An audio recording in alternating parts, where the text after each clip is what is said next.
Welcome to the official YouTube channel for the Colin Cowherd Podcast. Go on, hit the subscribe button. There you go, right down there. If you want to be among the first to hear my weekly takes, NFL, college football, more, right there.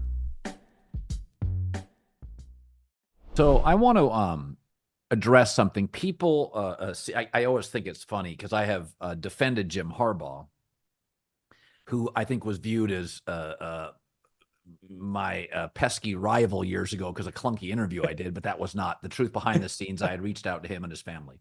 And Jim's been great. That the reason I have defended Michigan and Connor Stallions is this. If in society we decided suddenly that bank robberies were legal, I would have a hard time buying into throwing somebody in jail for jaywalking. That the number one thing you were never allowed to do in college football, it was the death penalty, was buy high school players. Buy any player, but buying a high school player is a death penalty. That's now not only legal, it's encouraged. It's the model. So I'm not a crooked mustache on a sideline pass with a fuzzy iPhone. It seems ticky-tacky. Now, is it appropriate? No, it's not appropriate. Is there a level 2 violation? Absolutely. But when I read that of the multitude of level 2 violations, one of them was verifying an Instagram account by a Michigan assistant, I'm like, timeout. So you can get into a bidding war for a sophomore linebacker from Ann Arbor.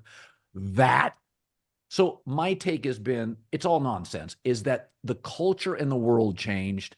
And jaywalking doesn't matter to me anymore. You let bank robberies now are legal. And we see this stuff in tech, politics. The world changes. So 10 years ago, I would have been much more punitive on Michigan. Like, hey, you can't do that because you couldn't do anything. Now I'm like, guys, it's bidding wars for high schoolers. I don't even care anymore. I really don't care. Whatever you do, you do.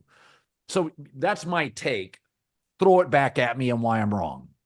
I don't entirely disagree with you. I think that when you look at the world of coaching through a lens of morality,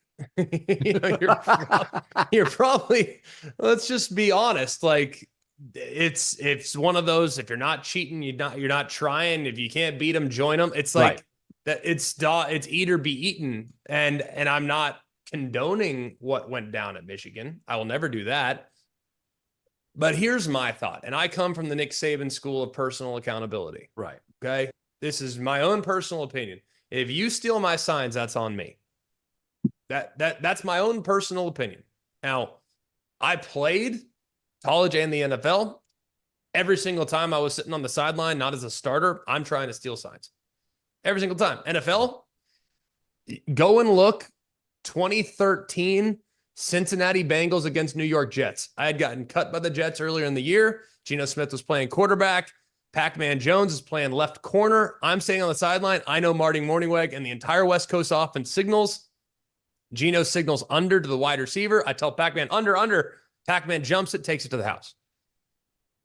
All is fair.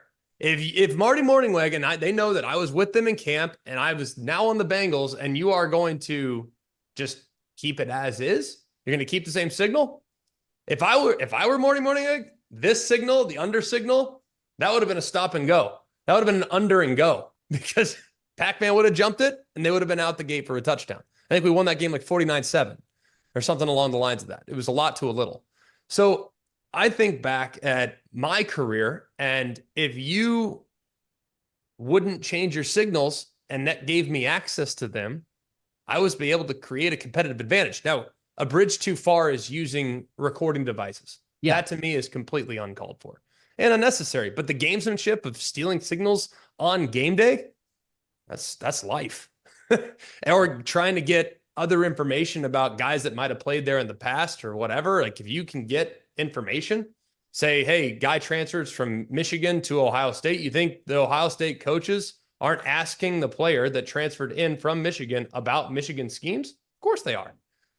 It's not illegal, but it probably wouldn't be very smart for the Michigan coaches in that scenario to use the same signals that they used when that player was on their team. So I think that while it looks really bad in the court of public opinion, and while people think it had an impact on the integrity of the game, it's hard to disagree with that.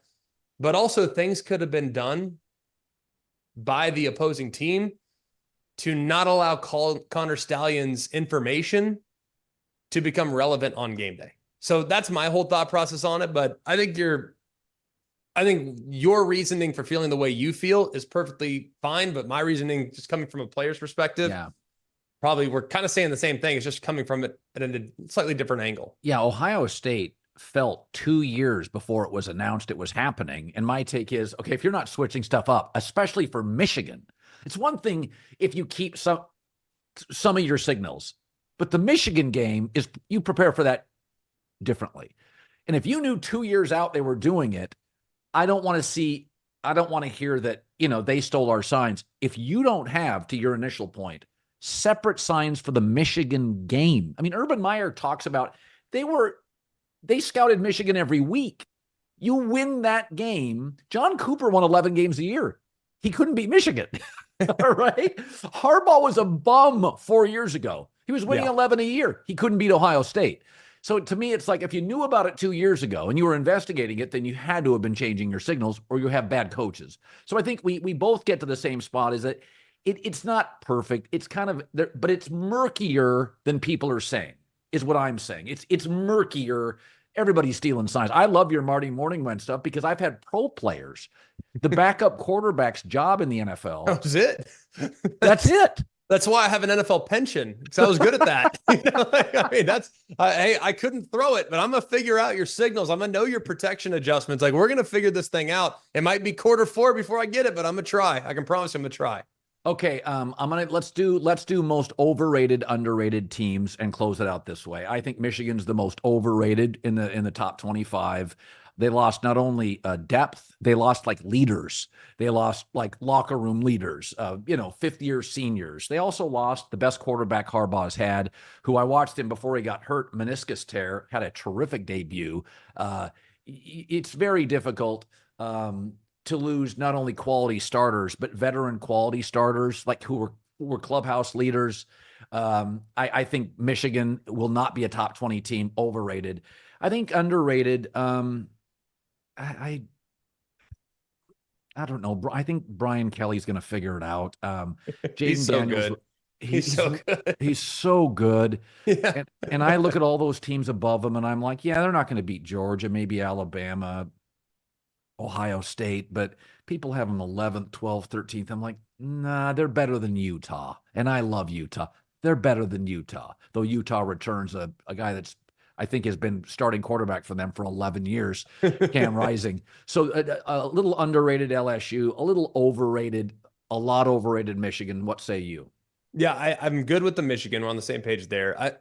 My problem with Michigan is I've just heard a lot of buzz, and it's hard a little bit with that place to, all right, is this real or is it not? I've heard a lot of positive buzz about their offense and Alex Orji and how much he's progressed. And I've seen him run. I know he's a superstar with the ball in his hands, but I've also only seen him throw one pass. I've heard that he's got a monster arm, and I tried to watch him in preseason or in pregame warmups every time I've called a Michigan game. And when I was on the field, I stood right behind him and watched him throw it. I thought Tuttle threw it pretty good too, by the way, for Michigan. So I thought, hey, when J.J. leaves, they're probably going to be all right at quarterback regardless. But I look at the rest of the top 10. Ohio State, they're going to be there, no doubt. So if you're going to quantify it as, quote, overrated, Ohio State's going to be there. Georgia's going to be there. They're a safe bet. I think Texas and Oregon are going to be there. I think Bama's going to be there. Yep. So the top 5 feel very, very safe. People have been saying Notre Dame. Look at their schedule. Like Notre Dame, they could go 9-3 and not beat a team ranked in the top 25. By the way, end the year on the road in LA. And also, I don't know how good Riley Leonard is. I have no idea what he is. I know that Mike Denbrock, their OC, though, did a pretty good job with Jaden Daniels, whose skill set was similar to Riley Leonard's when he arrived from Arizona State. So I think the development portion of bringing him along, Riley Leonard's been naturally kind of an inaccurate passer on the downfield throws. That's got to grow. His whole career. He's wild. Whole career. Yeah. Still optimistic, though, that it's in there because I've seen the underneath throws. If you can throw the underneath stuff, you can throw the intermediates, you can throw the deeps. It's just changing the arm angle, changing the shoulders, changing the trajectory, all that. I think Denbrock will do a pretty good job with him. I really do. Because I think it's a comparable player to what they brought in with Jaden Daniels. And that obviously worked out very well. I can't take them out of the top 25, though. Their schedule's too manageable. I mean, the toughest games bookend the season, SC and A&M. And people say, well, Florida State. I think Florida State going to South Bend is a pretty good spot. People say, well, maybe Louisville. Well, you don't think Notre Dame's had that one circled? They got blown out by Louisville last year at their place. So I think Notre Dame's appropriately ranked. Ole Miss, if people are not on their bandwagon, it's because they aren't familiar with what Lane Kiffin's done from talent acquisition standpoint. They're not overrated. They're appropriately rated. You're just not comfortable with seeing them ranked that high. Then you look at Penn State, they're going to be rock solid. I am worried a little about their offense, but their defense will keep them in it, especially with their schedule they have. They're going to be fine. Their schedule is very manageable in the Pac-12 or in the Big Ten, I think. Missouri, I think, is the other that I would say maybe slightly over our skis there. So Missouri and Michigan, the two that I'm just not so sure about. Missouri, I think, is 11. Michigan at 9. As far as underrated. Now, you're going to say I'm crazy. I know this. I'm comfortable with this. I've been singing the praises all off season. I did this last year for a team and it ended up working out. I love Miami this year. They come in at number 19. Now, a lot of people are going to sit there and say, well, it's Miami. We do this every year. You know, the same people that are saying that right now are the same people that said, well, why are we building up Texas? Texas hasn't done anything since 2009. Why are you continuing to say that they're going to be good this year? Because they were. On paper, Texas going into last year was great. Now it's about allowing it to come to fruition. Miami on paper is great. Now it's just about, can they take the next step as a program and not beat themselves? This was one of the best teams in America in the first half of the season last year. And they turned the ball over against Georgia Tech, give up the big play on the fumble and the couple touchdowns, then they end up, that has a huge ripple effect throughout the rest of the season. Tyler Van Dyke can't shake the turnover woes, and he gets benched. Then they give Florida State all they want, and then their starter who replaced Van Dyke gets hurt. Van Dyke's back in the lineup. I mean, it was a disastrous season last year. They've upgraded a quarterback with Cam Ward. He doesn't turn it over. They couldn't score in the red zone with any regularity last year. Well, what helps in the red zone? Quarterback run game. Cam Ward can run it. They went and got the best running back available in the portal in Damian Martinez, and that was kind of a revolving door of players last year with 3 or 4 different guys that were all solid. None have rushed for 1,200 yards in the season like Damian Martinez did last year. The offensive line was a strength last year. It's a strength again. They get their top 2 wideouts back. Defensively, they have the best edge defender in the ACC who's only going into his sophomore year in Reuben Bain. They added 3 more 5 stars and a couple guys in the portal. They are stocked. The one question mark is secondary.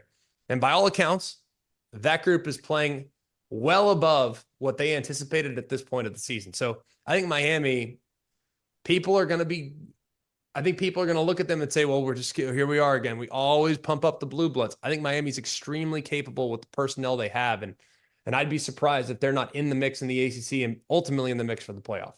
Greg McElroy, what a pleasure to see you. You've crushed it. You are as thorough and as entertaining and fair. And that's the thing. College football can be regional and tribal. Despite the fact that you live in the South and cover, the SEC, I've always thought in a sport that is often way too regional, you are the king of common sense. And I just love, you really are. That means a lot. No, you know your stuff. You really bring a lot of credibility, in my opinion, to what you do, because I have to cover everything. I'm a mile wide. You're a mile deep. And your knowledge is just supreme. You're really great. And I hope the audience enjoyed this as much as I did, buddy. Well, it's always so great to visit with you. And I told you already in the interview, thank you for all you do for college football. It really means a lot. I don't say that in tongue in cheek either. You could cover the NFL 3 hours a day. And the fact that you carve out a little slice for college football almost every day means a lot. And you do so much for us in the fall. So we appreciate the coverage you give us. Good seeing you, man. Good to see you, buddy.